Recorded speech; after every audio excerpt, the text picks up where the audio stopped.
The beauty of Next Generation Housing is, yes, it used ARPA money and some county money to inject equity or capital into the system. It's not a subsidy. It gives what the banking and, quite frankly, the federal government used to do through the FHA. They used to help finance subdivision builds. They really don't do that much anymore.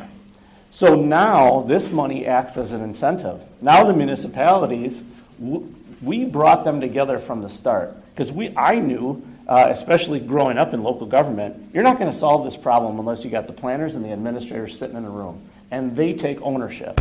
And holistically, they, just like all the rest of us, read the data. We know that this is an issue. The question is, how do you unwind that?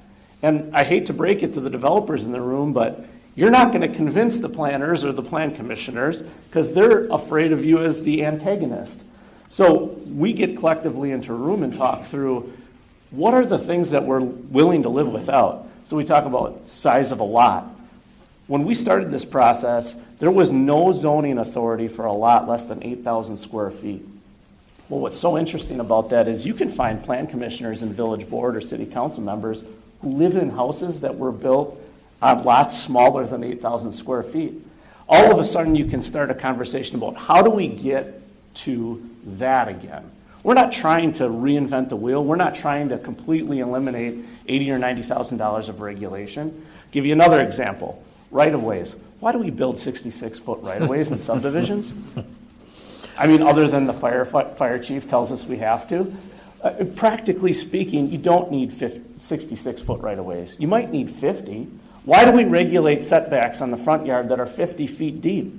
Why aren't they 25 or maybe even 15? And do the math. And when you sit down with planners and administrators and plan commissioners and you do the math, the extra $1,500 that maybe $4,000 that you're requiring just because of that setback, they weren't thinking about that necessarily when that zoning code was adopted, or if they were thinking tangentially about it.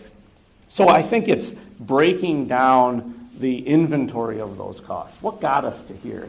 And now I'm not asking you to eliminate every sidewalk and every curb and gutter and every setback or the lot size, but let's list 5 that you can live without. We really need to have sidewalk on both sides. Maybe in your community we do, but maybe in another community we don't. I mean, do the math on a 5-foot wide sidewalk that's 50 feet long.